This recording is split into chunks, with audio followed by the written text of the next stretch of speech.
Hi, magandang umaga po sa inyong lahat. My name is John Kevin Paunel at nandito tayo muli sa Solana, Zaragoza, which is located here in Barangay Sapa, Libutad, Angeles City.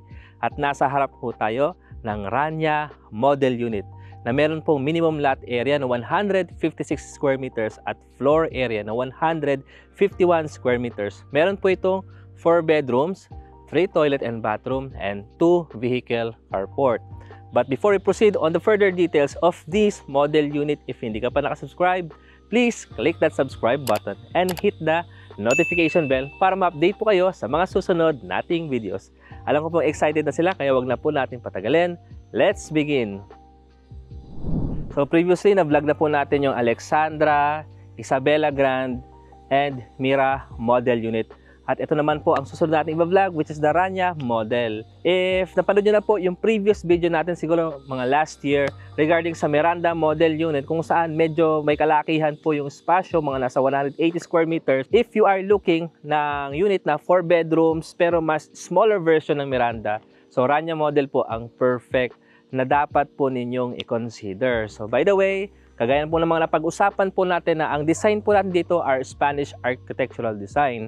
And makikita po natin kung gaano po kaliwalas ng Rania model. Makikita po natin sa harap niya, meron tayong 2 vehicle carport dito na covered na po yan. So perfect if you have 2 cars, hindi nyo na paproblemahin po yung pag-park.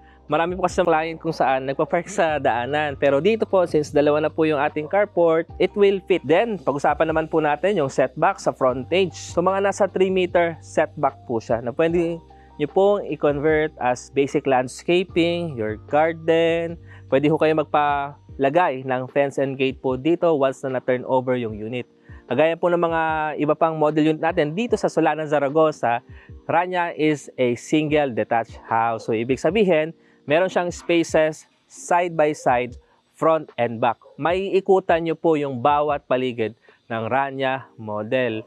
And noticeable din po yung ating wall tile cladding, which is common naman sa lahat ng model unit dito sa Solana, Zaragoza. Makikita po natin na meron po tayong tinted na glass window dito and ganoon din po sa taas. So check natin yung mga setback sa gilid. Yung boundary po natin, kung makikita nyo po itong ating carport kung saan pave na siya, so ito po yung line na yan. All the way straight sa pinakalikuran po. So kung bibigyan ko kayo ng estimated measurement, mga nasa 1.5 meter setback space. So kung tutuloy-tuloyin po natin hanggang dito, meron po tayong service area dito. Meron na rin siyang countertop at meron tayong door which has an access sa ating main kitchen area. Pave na po at may elevation siyang konti dito. At may outlet dito sa labas. If you want to wash your clothes, wash dishes, so pwedeng-pwede po dito. And then dito naman po sa likod, ito po yung pinaka property line po natin. Mga nasa ano po siya, 1.5 meters. Halos kasing spasyo lang po ng setback dito sa right side ng Rania model. So check naman po natin yung other side. Tingnan natin gaano kalawak or kalapad. So gaya po dun sa right side, similar lang po yung measurement po natin, nasa 1.5 meters. Kung yung sa kabila po, ang makikita natin, yung service area, dito naman po yung lanay. This is the lanay area, elevated po siya, may doorstep. Tapos ano siya, 2-panel sliding glass door na may access sa ating formal dining area. Balik tayo sa pinaka-front. If naghahanap kayo ng property na medyo spacious, talagang perfect po yung mga Solana, Zaragoza model units, which is located dito sa Angeles. If napanood nyo po yung video natin kung paano na ipinakita yung mga establishment na malalapit po dito, panoorin nyo na lamang po, na-tackle po natin ano ba yung advantage po ng project na ito. So before we enter the interior space, may outlet po tayo dito just in case you want to car wash dito sa carport ninyo. Pwedeng-pwede. Elevated yung ating doorstep, yung ating pintuan, it is a steel door. May door handle po, of course. So, let's go inside. Sa pagpasok natin dito sa Rania model, unang bubungad sa atin yung kanilang formal living area. Kitang-kita naman po, we have 2-seater sofa and another 3-seater sofa here. May center table tayo. Dito sa video, actually, di nila sinagad eh. So, ibig sabihin, maaliwalas pa yung space. Meron pa tayong space for side table dito at electrical outlet dito. Marami po tayong mga window here. So, we have this 2-panel sliding glass window. Ito yung front window natin. And then, ito po yung mga other 2 windows po natin dito. Yung height, floor to ceiling, mga estimated, mga nasa lagpas, 9 feet din po siya. Yung flooring natin are ceramic floor tiles. Open concept space, kaya wala po masyadong partition. So, nagpumukhang maliwalas po yung interior space. Perfect po siya, of course. Kayo na pong bahala kung paano nyo i-set up yung interior space po ninyo. So, after our formal living area, proceed naman po tayo dito sa ating formal dining area. Kitang-kita naman po, this fits a 6-seater dining table. Actually, pwede pa siya 8-seater po eh. Pero nasa inyo naman po iyan. And ito po yung ating staircase na pag-uusapan natin later. Then, proceed tayo dito sa ating main kitchen. Medyo malapad yung ating kitchen. Meron siyang double stainless steel sink. Sa harap po, meron po tayong 2-panel sliding glass window at magkabila, may mga shelves and cabinets tayo. We have an electrical outlet dito. We have the range hood, gas range. This is electric. Kasama po yan sa turnover. May mga cabinets po tayo dito sa ilalim. And of course, our common toilet and bathroom dito sa ground floor. Flush door po yung ating pintuan. Steel door jamb. So, pakita lamang po natin. Ayan. So, para at least hindi hassle. Napaka-importante ho kasi ng ganyan, lalo pag isa lang yung toilet nyo. Marami ho kayo sa bahay. Mag-aagawan kayo. Pero ito po, meron tayong lavatory, water closet, shower area. Halfway lang po yung tiles pagdating sa shower area. Meron tayong owning type window doon. Yung height floor to ceiling, mga 9 feet mahigit din. Halos kasing level nung nabanggit po natin na height clearance. And beside our toilet and bathroom, of course, our first bedroom. So, ito yung ating bedroom number 1. Yung pintuan, it is a white wood panel door. Yung ating door jamb, steel din po siya. So, let's go inside. So, ito yung ating first bedroom. So, dito po, single size bed yung ginamit. At kung mapapansin nyo, may space pa tayo dito na sa 1 meter. Ganon din dito. Pwede po kayong gumamit ng double size bed or queen size bed. And then you still have enough, at least 1.5 meters room dito sa below the bed. And pwede pong maglagay ng study table, office table, or cabinet. May outlet tayo dito. Same as dito. Tapos, just in case may magtanong po if meron pong abang for an AC outlet or yung aircon, meron po tayo dito. Lahat po ng bedroom natin dito sa Solana Zaragoza, lahat ng model units po, kasama na po yung outlet for the aircon. Meron tayong 2-panel sliding glass window magkabila. Kaya medyo maliwanag po ito. Yung height floor to ceiling, nasa 9 feet din po siya, mahigit. Napansin natin, if di ka lang sure kung makikita sa video, pero kapansin-pansin, yung ceiling natin, metal deck po yan. And then, concrete slab na po yung pinaka-second floor natin.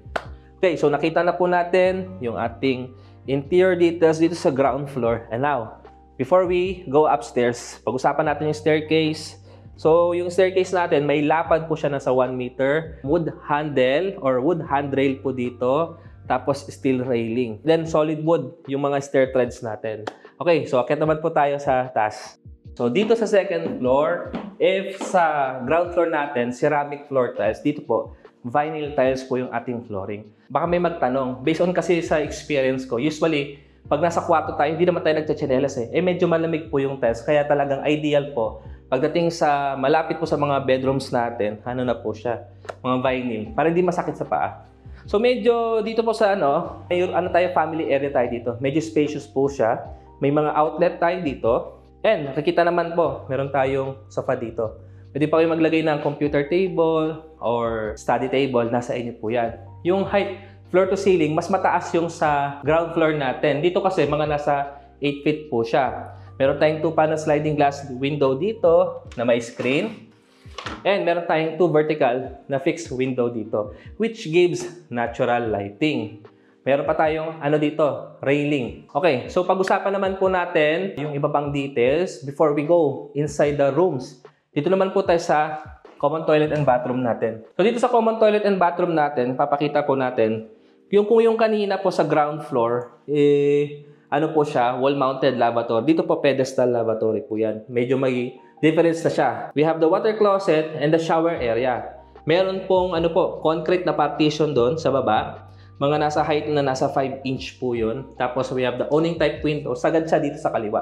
May shower tayo, may soap holder, and the tissue holder. Yung height floor to ceiling, mga nasa 8 feet din po siya. Halfway din po yung tiles pagdating sa shower area.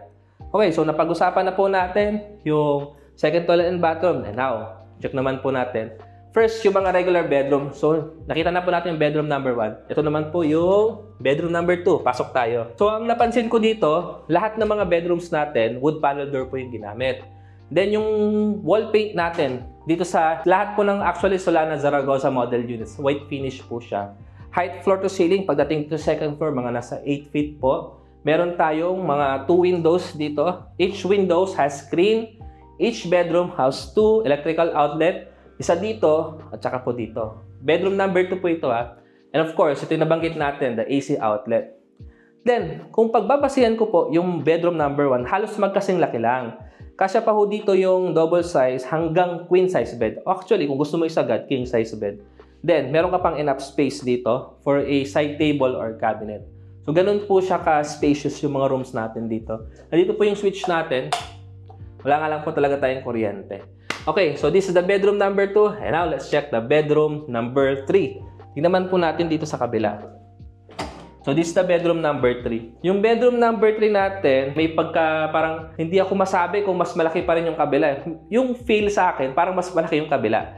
Pero, dito sa bedroom number 3, kakasya pa ho yung double size bed and even queen size bed. So, medyo malapad naman po siya. Pag ginanyan ko po kasi yung mga kamay ko po, ano yan eh, mga nasa parang 3 meters po yung dating yan. Almost 3 meters pala, I mean. So, yeah, kasya naman po yung nabagig kong bed.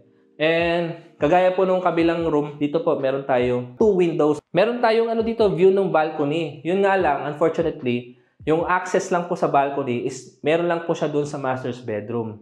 Siguro, pag na-turn over po sa inyo, pwede ko kayong magpalagay po dito ng pintuan. Okay, so meron tayong outlet dito for the aircon and each room merong mga 2 electrical outlets sa magkabilang side. Okay, nakita po natin. Dito naman po tayo sa master's bedroom. Check natin. So, ito na po. Makikita po natin yung ginamit na bed dito. This is a queen size bed. Makikita nyo naman po, medyo may kalakihan pa ng spasyo. Ito, mga nasa 2 meters yung space natin dito. Sa kabila, check natin. 1 meter space and 1 meter space dito. Meron tayong mga windows dito sa ating headboard ng bed. Ayan po. May fixed windows sa both sides and then 2 panel sliding glass window doon sa pinaka-center. And even here. This is our AC outlet, then electrical outlet dito sa baba. And magkabila siya dito. Before natin i-check yung balcony, meron ko muna kung gustong ipakita. Ito po yung built-in closet natin. Kaya hindi nyo na kailangan bumili po ng ng mga cabinets kasi meron na siya dito. Floor to ceiling yung built-in closet natin. May mga drawer. Yan. May mga compartments or shelves. And beside our built-in closet, of course, the ensuite toilet and bath. So, pakita ho natin. Yung ensuite toilet and bath po natin dito, we have the pedestal lavatory pa rin. We have water closet. The difference is yung ating shower area, floor to ceiling yung tiles. Tapos meron siyang additional na checkered ceramic tiles doon sa gitna kung saan connected yung ating faucet. Ito lang yung katangi-tanging toilet and bath na meron pong outlet for a water heater. So, kasi usual naman yun eh. Yung kung saan yun talaga yung pinakaginagamit mo, which is the toilet and bath inside your master's bedroom. Yun po talaga yung may water heater. Meron tayong air vents doon.